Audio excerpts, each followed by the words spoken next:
Families often have conflicts or financial problems, but there are also families who manage to stick together and make it through everyday life. It's pretty clear which one is happier, don't you think? My name is Rachel. I've been called an oddball since I was a child. I don't know what's different about me. I just know people say I'm different. Being called different isn't the problem.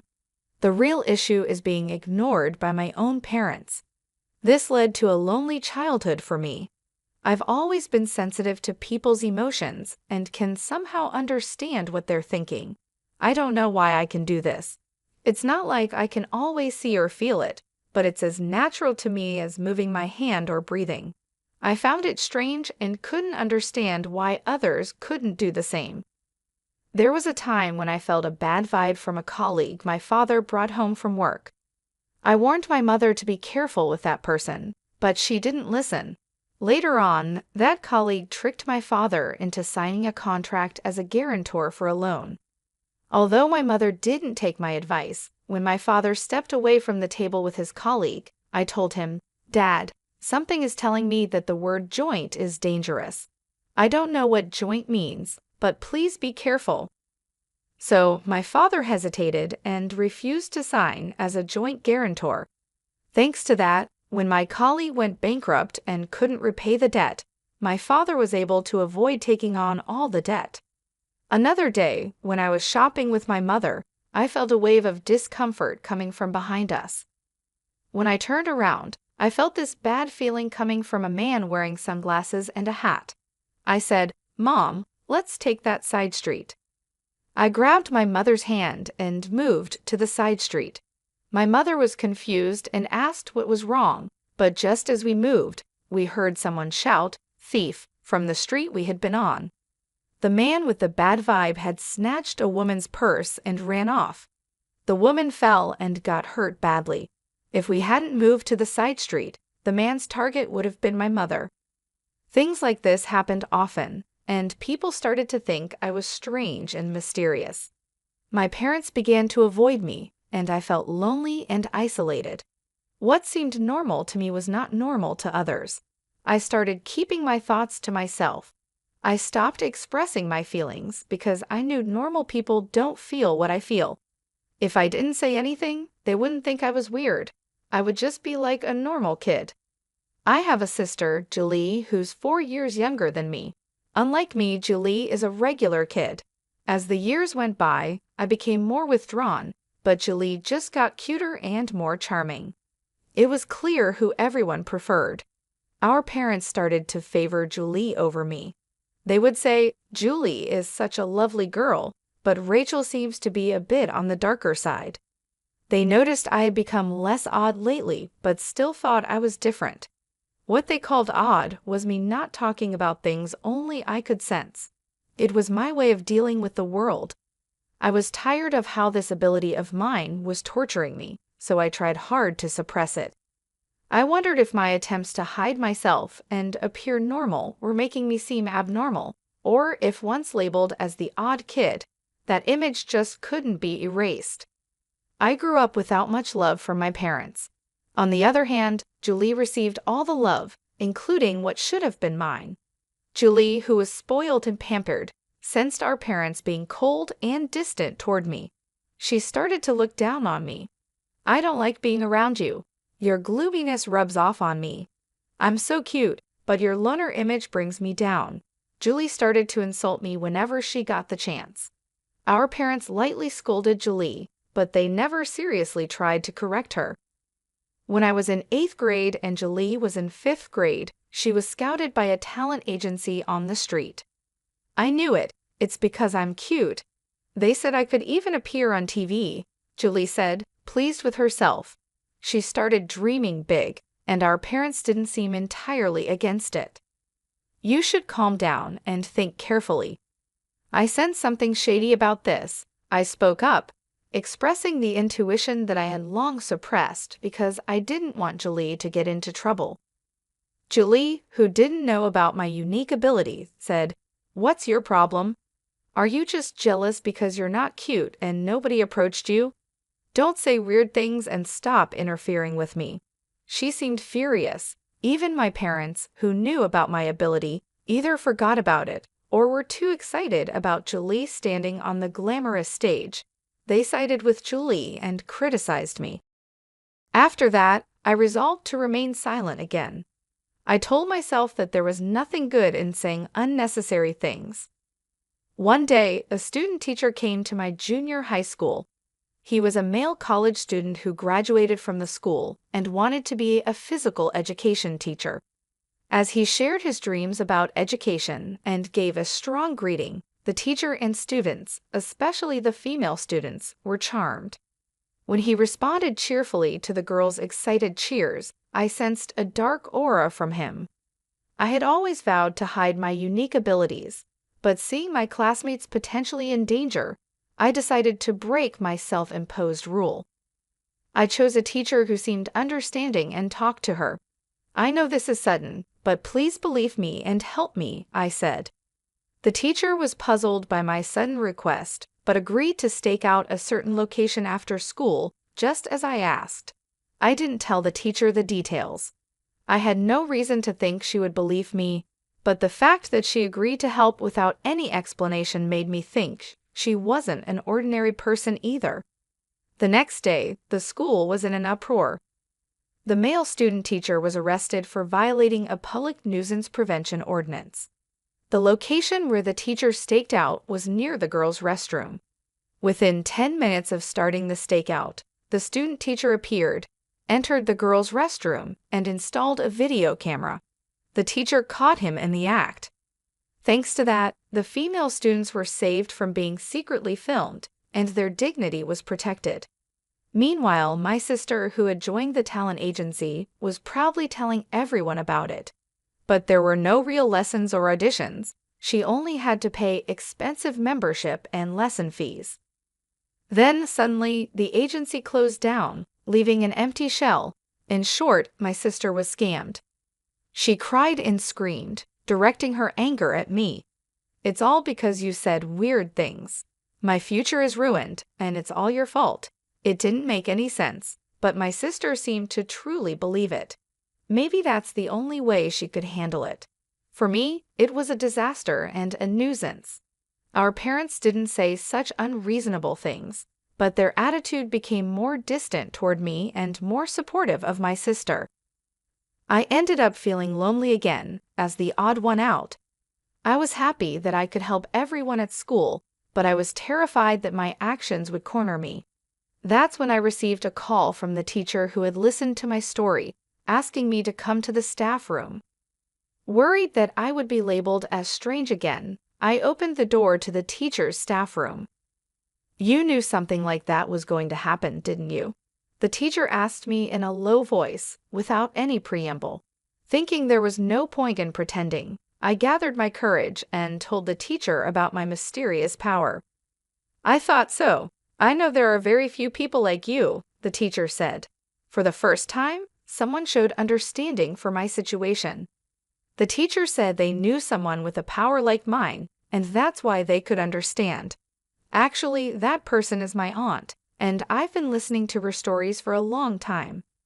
"You must be worried about a lot of things because of your power. Maybe getting advice from someone who's been in your shoes will help clear your mind." Saying that, the teacher introduced me to the person. The person looked at me with kind eyes and said, "It's natural to be worried, but you don't need to suffer." I was drawn to their gentle yet deep eyes that seemed to see through everything. The person's name was Hannah, and she had the same kind of power as me since she was a child. She had experienced a lot of struggles and hiding herself throughout her life. The stories from my senior who had gone through the same experiences helped me release my worries and doubts. From this day on, my interactions with Hannah began. I called Hannah my mentor, but she just gave a wry smile and said, "Please don't." Thanks to Hannah, or rather my mentor, I changed. I had been living my life quietly, trying to stay unnoticed, but as my awareness grew, I gradually began to live a normal life as an ordinary girl. However, since the incident with the talent agency, I haven't been able to reconcile with my sister. If anything, it feels like we're drifting apart. it's become normal for her not to talk to me, and when she does, it's just to complain or insult me for no reason. I often have no idea what triggers her mood switches. My power couldn't predict my sister's emotional changes either. Just because you got into college doesn't mean you're all that. It's not even that great of a school, and you're so happy-go-lucky, she would say. My sister, who had hoped to get into her top-choice high school, ended up at her second-choice school. Because of that, she got mad when I got into my first-choice college. It's not like I bragged to her, she just dissed me because of her own frustrations. Our parents only tried to appease my upset sister and kept their distance from me, as if telling me to stay away from her. It seemed that my sister didn't like the fact that I had become brighter since meeting my mentor. To my sister, I had to be a dark and gloomy girl who was inferior to her. But my sister is really smart. It was surprising that she failed her high school entrance exams. Of course, she was filled with frustration and poured all of that into studying at her new high school. As a result, she was at the top of her class for all 4 years and got accepted into a prestigious national university on her first try. I got into the most difficult university. Your college doesn't even come close to mine, she boasted. I lightly responded with, "That's true," to my satisfied sister because I knew nothing good would come from getting too involved with her. However, my sister thought that my light reaction was belittling her accomplishments and unleashed a barrage of verbal abuse at me. Both my parents were at their wits' end with my sister, who couldn't be calmed down once she lost her temper. All they could do was watch nervously. They blamed me for causing the trouble and eventually ended up calling me a troublemaker. I wanted to argue back about who the real problem child was, but I always swallowed my words to avoid complicating things further. Setting aside my sister's issues, as I approached college graduation, I had to seriously confront my own career path. I was no longer as introverted as I used to be. I still struggled with socializing and had little confidence in building good relationships with others. My ability allowed me to detect people's negative emotions. While I could sense positive emotions too, it seemed people were more prone to negative ones, which made detecting such negativity painful for me. Throughout my school life, I was tormented by these swirling negative emotions and had come close to losing faith in people. Could someone like me really manage to work at a company? I decided to consult my mentor about this dilemma. I wanted to learn how she had overcome similar issues, as I was sure she had faced them as well. I have experienced the same worries as you. Maybe you should consider doing the kind of work I do, she suggested. My mentor used to work as a fortune teller and a counselor, helping people resolve their problems. She could use her abilities to their fullest extent and contribute to the world and people around her. Also, she was able to work freelance, which meant she didn't have to belong to any organization. This way, there were fewer chances of getting entangled in human relationships or being affected by other people's emotions. "It's the perfect job for people like us," she said. Encouraged by my mentor, I decided to pursue the same line of work. She taught me everything from how to do the job to how to acquire clients. Nowadays, thanks to the internet, it's possible to work from home without any issues. When I told my parents and sister that I would not seek employment after graduation and work from home instead, they responded, "What's that? What kind of job is that? Seems so dumb. You'll be home all the time. At least make sure to do the housework. Can you even make a living doing that? How will you cover living expenses? Well, as long as you contribute to the household, do whatever you want." While I expected such a response from my parents, it made me feel a little lonely that they didn't support me more.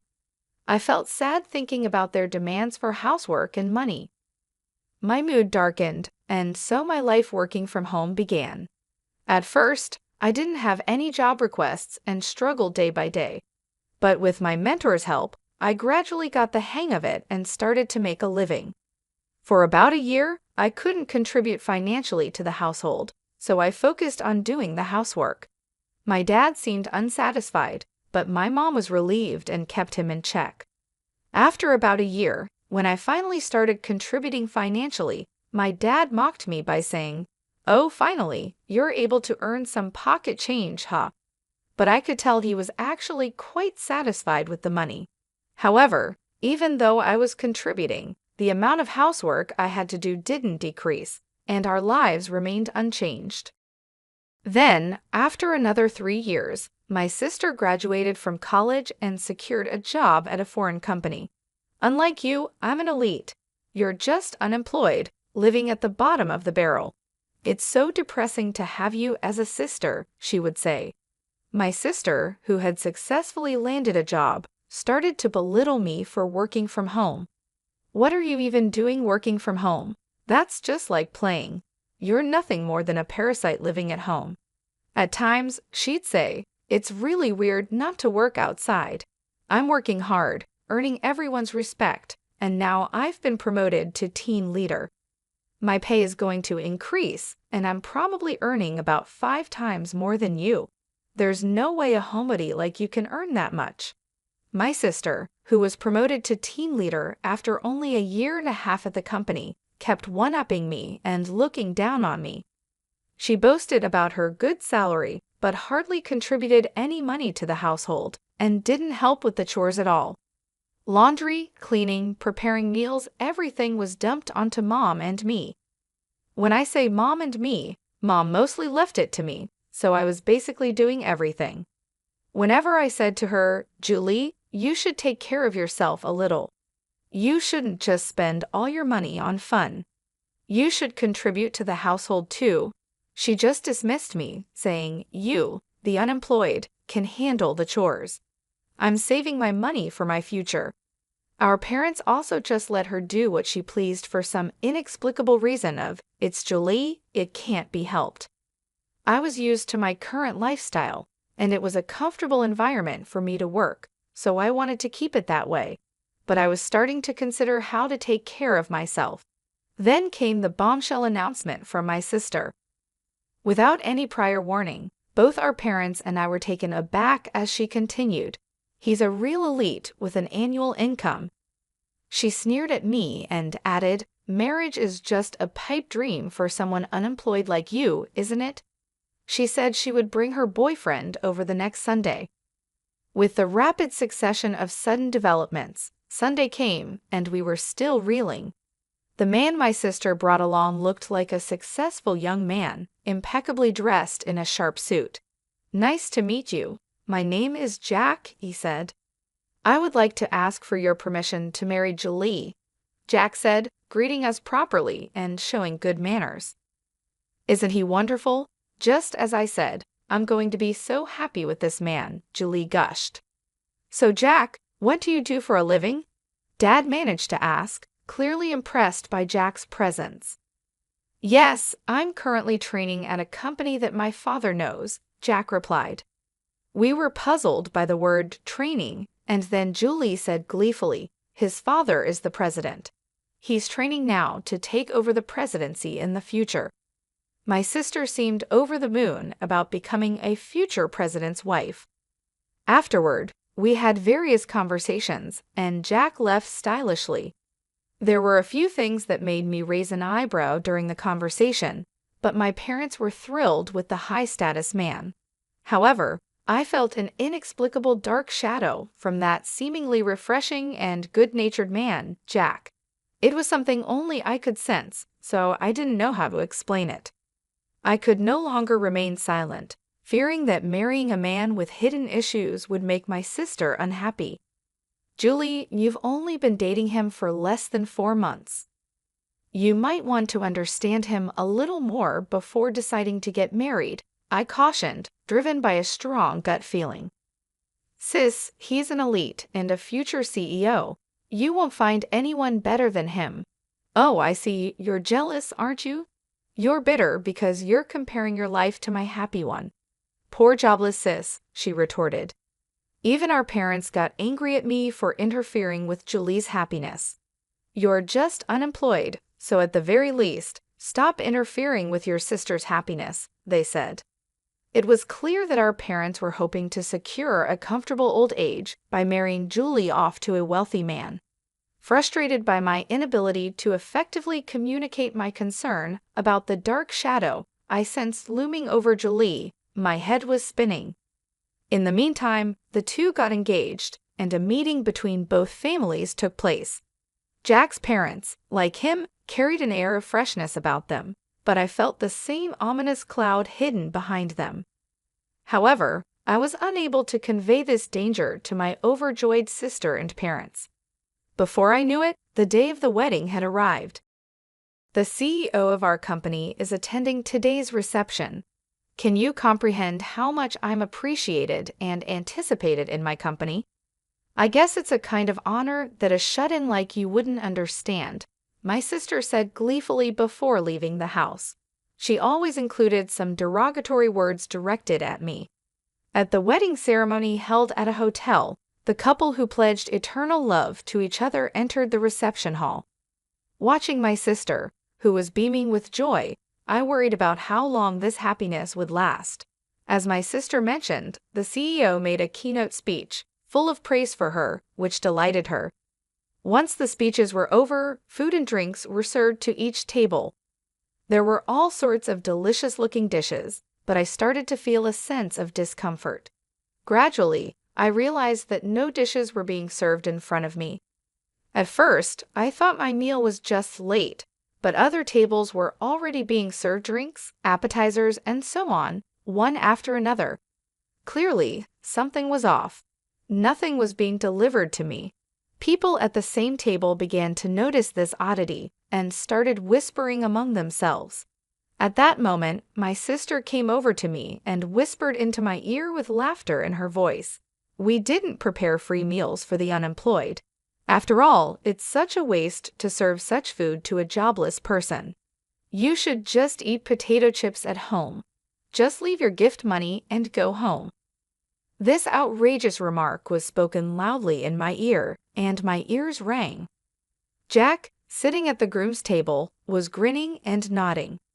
Even our parents, who at first seemed surprised, said, "Well, it's true, Rachel is jobless after all." I was first taken aback, then a wave of anger surged up within me. I never thought you'd stoop this low, sis. Mom and Dad, this is unacceptable. How could you accept such rudeness? My parents just scowled at me, never bothering to reprimand my sister. Fine, I get it. I'm leaving, but don't come crying to me later, I said. You sound like a sore loser, she shot back. Amidst the chaos of this unbelievable turn of events, a man suddenly stood up. Sorry to interrupt. I'm the groom's brother, Larry. My brother and parents are trash, but it seems the bride is even worse. I can't take it anymore, said the man who introduced himself as Larry. He continued, Dad, your company went bankrupt 5 months ago, didn't it? Pretending to still be a CEO is just a scheme to mooch off the bride and her family. Jack will never become a CEO. He's planning to leech off his wife while pretending otherwise. He's unemployed now. Larry's words caused a commotion among the guests, but my sister was the most heated. What do you mean you lied to me? What do you mean unemployed? She demanded, her face turning from red to blue, her eyes welling up with tears. Our parents, their assumptions proven wrong, began to yell and curse. The anguished cries of my family echoed throughout the venue. The groom and his parents remained silent, looking sulky. Before the ceremony, I had received a confession and apology from Larry, and asked him to speak his mind without reservation if something happened during the reception. As my sister was berating Jack with a wrathful face, another man couldn't take it anymore and stood up. It was the president of my sister's company. Enough already. This is embarrassing. You have no right to criticize the groom. What do you think about your terrible attitude towards your own sister? The president's angry voice made my sister's face contort in fear. For one, I didn't attend your wedding for your sake. I wouldn't have come if you weren't the sister of Rachel. Suddenly, my name was mentioned by the president, and my sister's eyes widened in surprise. Huh? Who are you talking about? Rachel is a goddess to many of us business owners, rescuing countless companies from the brink of collapse, he continued. In fact, with the guidance of my mentor, I had been working as an advisor for corporate revitalization and growth. Starting with fortune-telling and life consultation, I used my abilities to show companies the path they should take. All my advice was spot on, and the companies that sought my help experienced a rapid resurgence in business, achieving a V-shaped recovery. As a result, I had earned titles like teacher and goddess. My sister's company had also consulted with me 5 months ago, and thanks to my advice, it had been reborn as a stronger enterprise. The president, grateful for my assistance, attended the wedding today as well. I had no idea. You're not just a basement-dwelling, unemployed nobody, are you? My sister said, finally realizing the truth. Thanks to my thriving career, her assumptions had been shattered. I now earn several times what you do. Despite contributing significantly to the household income, our parents never seemed to care about me. They thought that money was from Julie. Oh, we thought Julie provided that money, they said, misunderstanding the situation. There was no way Julie would have been contributing money to the house. The wedding reception turned into a chaotic scene and was called off. Naturally, all the guests were fully refunded their wedding gifts. I've already signed a contract for an apartment under my name. I can't afford it on my own, especially now that he's unemployed, my sister sobbed. Jack retorted, "You're the one who signed the contract. I don't know anything about that." The wedding was a complete disaster, resulting from my sister's malice towards others. She may argue there were reasons for her behavior, but they didn't hold up. Afterward, Julie divorced Jack and claimed alimony. Since Jack was jobless and his parents didn't have much, she couldn't receive much alimony. She barely managed to pay for the wedding venue, let alone the apartment she had contracted. The place that was supposed to be their love nest was never occupied and was canceled. However, the debt didn't simply vanish, and Julie found herself heavily burdened by loans. Moreover, her outrageous behavior at the wedding quickly became known among her colleagues, leading to a rapid decline in her reputation. The CEO had no choice but to demote her. With no place left in the company and having lost her pride as an elite, Julie wanted to quit and run away, but she had to bear the embarrassment for the sake of loan repayment. She continued with a trivial job in a hardly noticeable basement storage room. Jack and his parents, who had failed in their plan to leech off Julie, were now scraping by with occasional day labor. Naturally, Jack's elder brother, Gary, had cut off all ties with his parents and brother.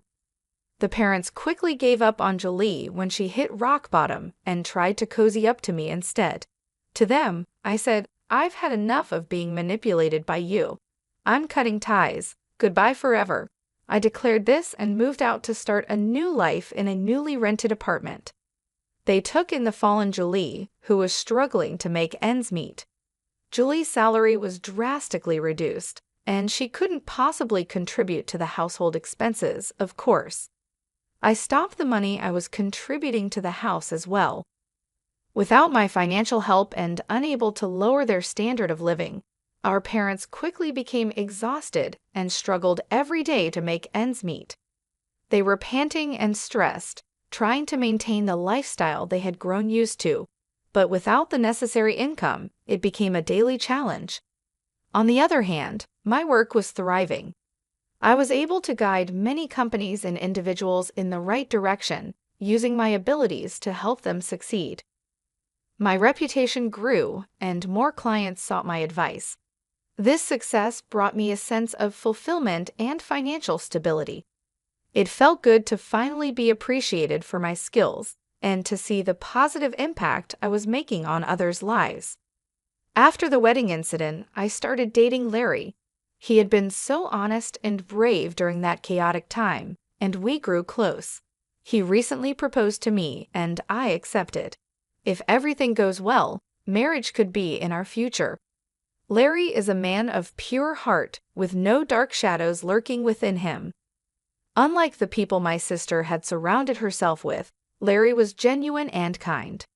I'm looking forward to building a happy life with Larry. Together, we dream of a future filled with love, mutual respect, and understanding. With him by my side, I feel a sense of hope and excitement for what lies ahead. We've talked about our plans, our dreams, and how we want to support each other in everything we do. As I reflect on everything that has happened, I feel a mix of emotions. I am relieved to have cut ties with my parents and sister, who never appreciated me. I am proud of the person I have become, despite the challenges I faced, and I'm grateful for Larry, who has brought light and love into my life. Looking forward, I see a bright future. I am excited about the possibility of marriage with Larry and the life we will build together. With him, I know I will never have to hide who I am or feel unappreciated. Our love and partnership are based on honesty and mutual support, and I can't wait to see what the future holds for us.